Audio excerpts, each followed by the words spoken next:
Hello, welcome to another special episode of Popcorn Podcast with Lee and Tim, where we're talking to Matt Brown, director of Freud's Last Session.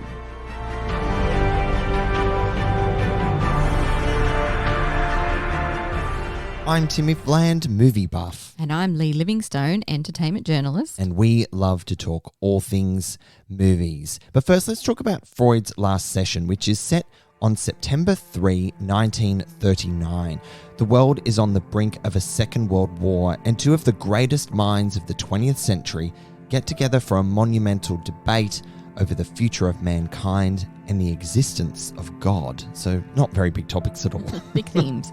Freud's Last Session is directed by Matt Brown, with a screenplay by Mark St Germain and Matt Brown, based on the play by Mark St Germain. Freud's Last Session stars Sir Anthony Hopkins as neurologist Sigmund Freud and Matthew Goode as famous author C.S. Lewis. Boston-born Matt Brown first made a living for himself in Hollywood as a jobbing screenwriter, but many of the projects he was working on actually got stuck in development hell. He reassessed his trajectory, decided to focus on making the movies he really felt passionate about.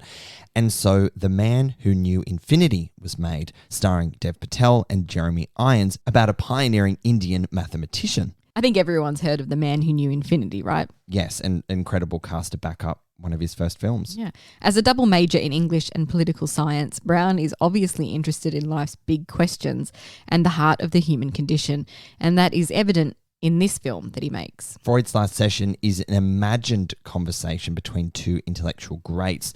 There is actually no evidence to suggest this happened, but it's an intriguing idea nonetheless. It is. Matt Brown has said of making this film that we live in an age that is so ideologically polarized, where everyone is stuck in their own tribes with no real dialogue and no intellectual curiosity.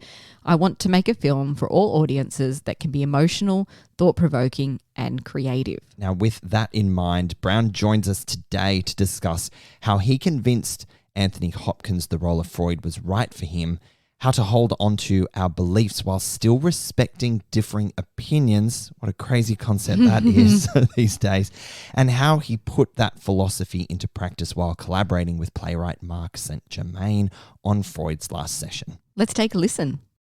Forgive me, but why would you come here to see me if you disagree so passionately with my views? To make you realize that you're wrong.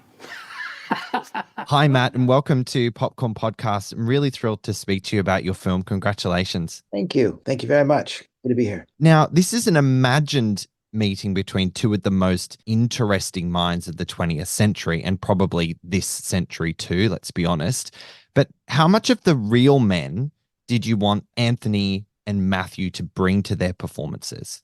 Well, I think we wanted to have a pretty high degree of authenticity in terms of the characters themselves. So, yeah, I think there was a lot of research done, and we tried to adhere to who they were and what we could glean from other people about both of them. But that being said, you know, it is a fictional meeting. We don't know if it actually happened or not, and it gives the opportunity to kind of lean into, you know, some more creative. We don't know what the conversation would have been, you know, or where it would have gone. So there is some creativity involved with that. Is that a fun playground to be in? Obviously, you have the source material of the play that it's based on, but how comfortable were you exercising creative license within that idea that it wasn't an actual real meeting, but you kind of have that sort of ability to have them say your words in a way? It's a little terrifying, I'll be honest with you. But I've been through it once on another film that I did with, you know, less well-known people, Ramanujan and Hardy and Man of New Infinity, but they were real people, and you try to stay true to the characters and to who they were. In this situation, it was a little more daunting because my dad is actually a psychiatrist and works in, you know, he's got a whole community, and his partner in life, she's a psychiatrist. And, you know, I wanted to make sure that they were okay with everything, and I hadn't veered too far off course. And, you know, then there were the screenings we did originally for the psychoanalytical societies, and that was somewhat terrifying as well. But overall, I think, like with Infinity, they have felt like it's been pretty well respected. You know, you felt like those were the people that they were portraying. It was fun because my dad, being a psychiatrist who knew quite a bit about Freud and his colleagues, you know, that A couple of the points they made to me were, one was that Freud actually had a really good sense of humor. Mhm. And I think that Hopkins really embraced that, and it comes through, I think, especially when you're sitting with an audience on the big screen, you can really feel that a lot. And the intellectual curiosity that Freud had, I think, also is something that was true, and I think also comes through pretty well. Speaking of Hopkins, I read that some reworking of the story happened before Anthony would officially sign on. Can you share what he was looking for in the script, and was he always your Freud? No, he was, well, we originally went to him, if I could be wrong, but I think this is how the events went. It was because this has been like 6 years in development. So, but I'm pretty sure we went to him and he was unavailable because I think he was in the throes of preparing for The Father at the time. Right. And he read it and didn't really give many notes or anything, just said no. So that's about what I expected, giving it to like the greatest living actor. Yep. And then Christopher Plummer signed on to it. I really loved Christopher so much, and it was really, really sad when he passed. And I was really hoping to do the film with him at the time because we had been working on it some. And then after he passed, I knew it needed some more work, so I sort of delved into it and did some more work. And then they said, "Who do you want to go to?" And I said, well, "How about we go back to Hopkins?" And I don't know what I was thinking. And then miraculously, I mean, he said yes. So there was that. And then there was a development period with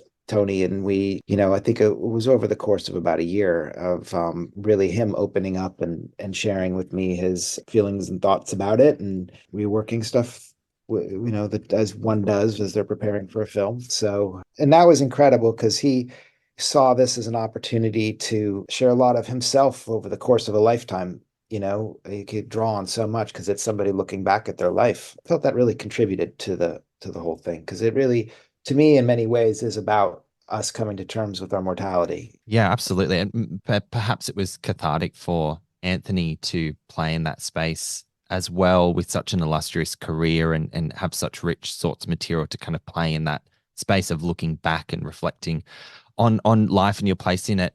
Actually, the Ardmore, where we shot the film in Ireland, he was there 50 years earlier, shooting his very first film, A Lion in Winter, on the same stage. So this was a return 50 years later, or whatever that was. And I remember him walking in the door that day, and he's just looking around, and he's like, "This is just everything coming full circle."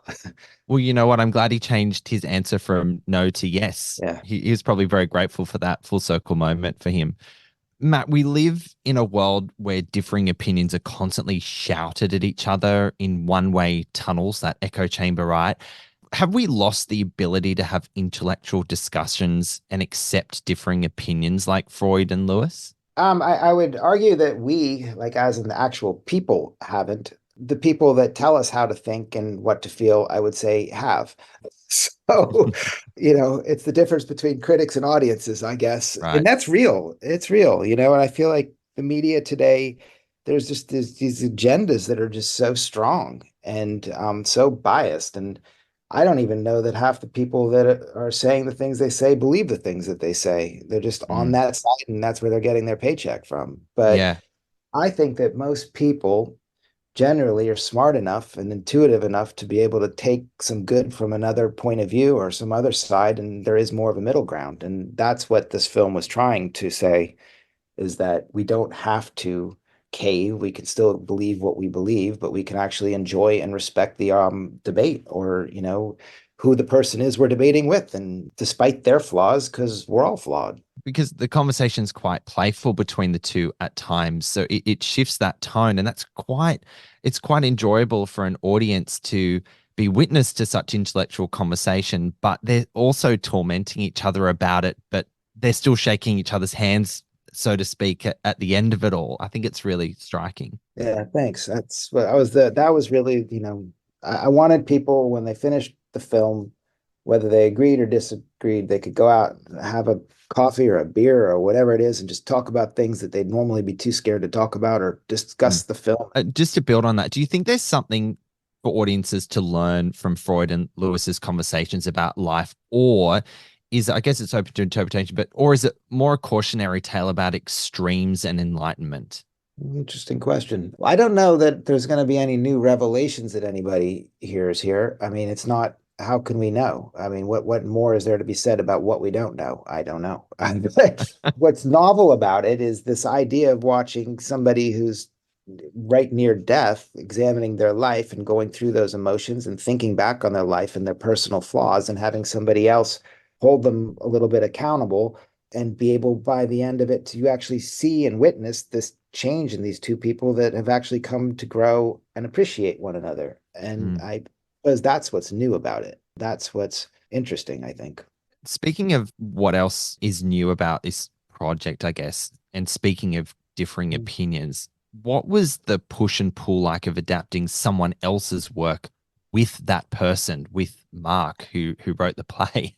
It was a long journey towards getting this kind of film's hard to get made, period, and as a director, you're kind of also a producer and you're also kind of a writer. It's not an easy one to get made.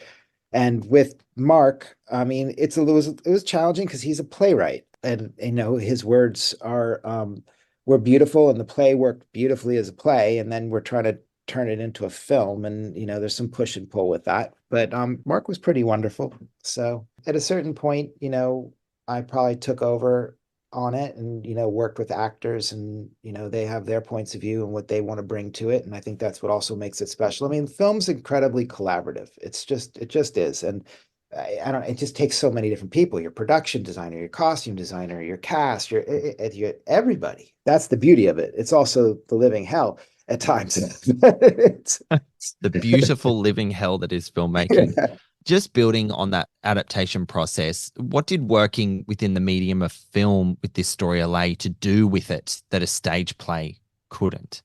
Well, I think that's also a good question. I think, for instance, the PTSD that Lewis experiences, it's one thing to say when you walk into a room, I have PTSD, and then you talk about what happened. But like, I mean, how far do you want to go with that? I mean, in the film, I can show a couple of scenes briefly that tell you everything you need to feel, and showing it and feeling it, and you really know this person has PTSD, and then that factors into your thinking about everything else that goes on for the rest of the film. And it's a shorthand that it allows. I guess that's the difference in a way. You can do it as theater. It's just this isn't theater. Now, naturally, there are constraints with what you can do within the, well, 3-4 walls of a theater production. But what constraints or challenges did you come across within the medium of film that were unique? Well, I mean, we were stuck with two people in a room that's telling a central story, and then having to go outside of it. And it is disruptive to go outside of it at times. And it sadly, I had to cut some scenes that I were some of my favorite in the film,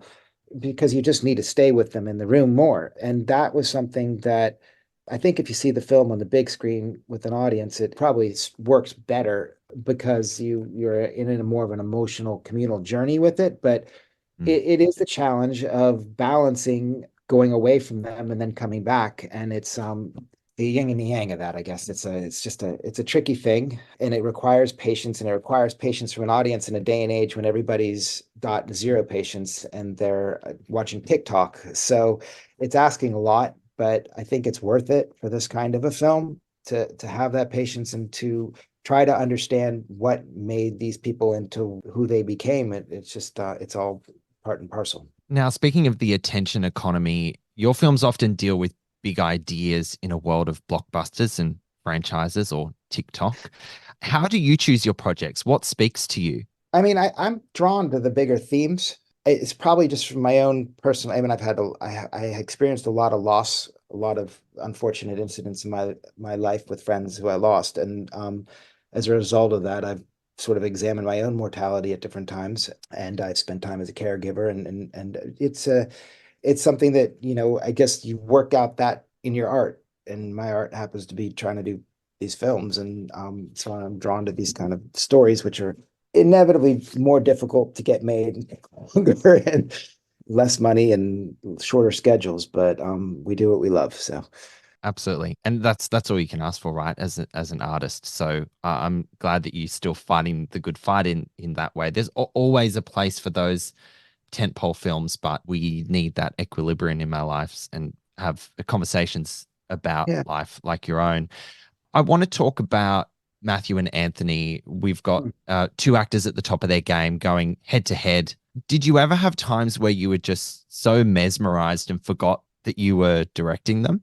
I mean, probably I did for sure. I mean, there was just moments where, yeah, absolutely. There were some moments where you're just like, this is just too good to be true. And then there were other terrifying moments that were like, oh my God, we got to do this all over again. But it was, the thing about this was that because we had such a short schedule and we're talking Anthony's, 85 years old, brings its own challenges, and he's fearless and incredibly generous. But what I had two very kind human beings, basically, as well, that are creatively incredibly generous and incredibly talented and amazing. So that is also helpful. I think without the first part, this wouldn't have happened. We needed to have a really safe space to be able to work and have people fall down and make mistakes and start over again. And then you did have those moments where everyone's hugging afterwards and like, oh my God, that was awesome. So That's awesome. it was a bit of all that. But those guys are so skilled, and they both have a background where they, not so many takes each. They don't even like to do a lot of takes. So everything's happening real fast anyway, which was good on a schedule like this as well.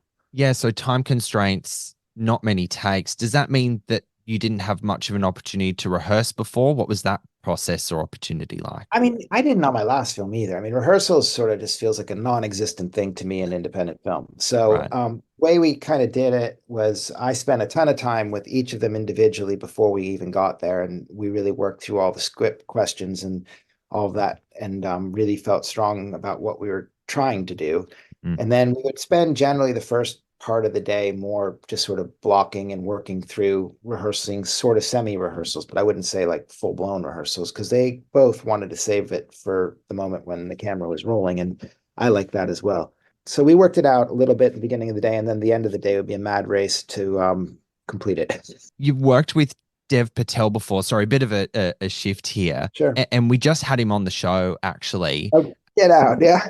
Yeah, I love talking to him. Have you seen his directorial debut, Monkey Man, yet? I'm going tomorrow. Brilliant. He has the premiere here tomorrow, and I'm going to go and I'm going to see him. I can't wait, actually. We've been in touch a lot. I mean, I know what he's gone through with the film. I'm sure he talked about it at length with you. I can't wait for you to see it, and there's much to take away from it, but he's managed to find a way to sort of produce a blockbuster film with some of the most insane guttural, visceral action that you'll see recently, but it has such substance and has beautiful cultural stories and nuances to tell. So I'm sure you're really excited to see it and then to talk to him about it, but it's making some serious noise at the moment. Yeah, I'm very happy. They put their heart and soul into it for a number of years on that. So it's exciting to finally see it come to life. And I mean, Dev's got incredible intuition and just, amazing instincts. And he's a terrific actor, obviously. So I think he's probably very ready for this to come out. Yes, I think he is. He said he also needs a bit of a holiday, but hopefully not for too long, because I want to see what he does next.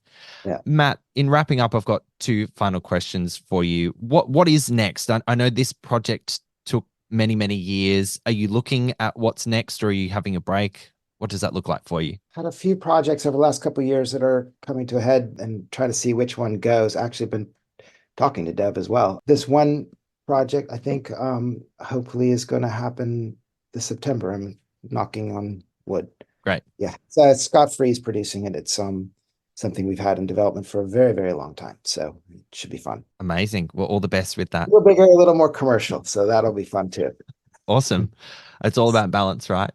Now, to wrap up, we're all about celebrating the joy of cinema here at Popcorn Podcast. Bit of a big question, but I'll let it simmer with you.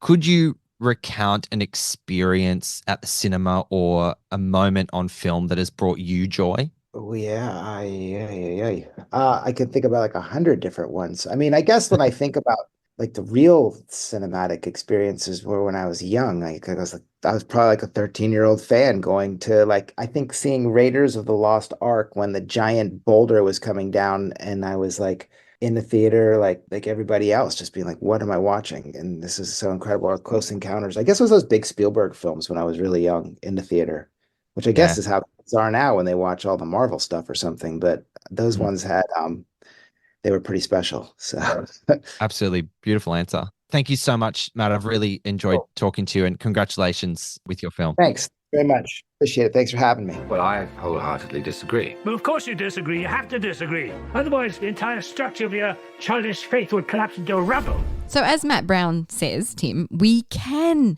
agree to disagree. What a concept. A differing opinion doesn't diminish our own values or feelings. Do you think that's directed at us? Yeah, I mean, I often think that when you just come at me with those such strong opinions, Tim. My God, anyone would think you're a film critic. Anyone would think we're living the dream over here, but respectfully so, agreeing to disagreeing from time to time. Only with respect, Tim. Only with respect. But you're wrong about so many things. So many things.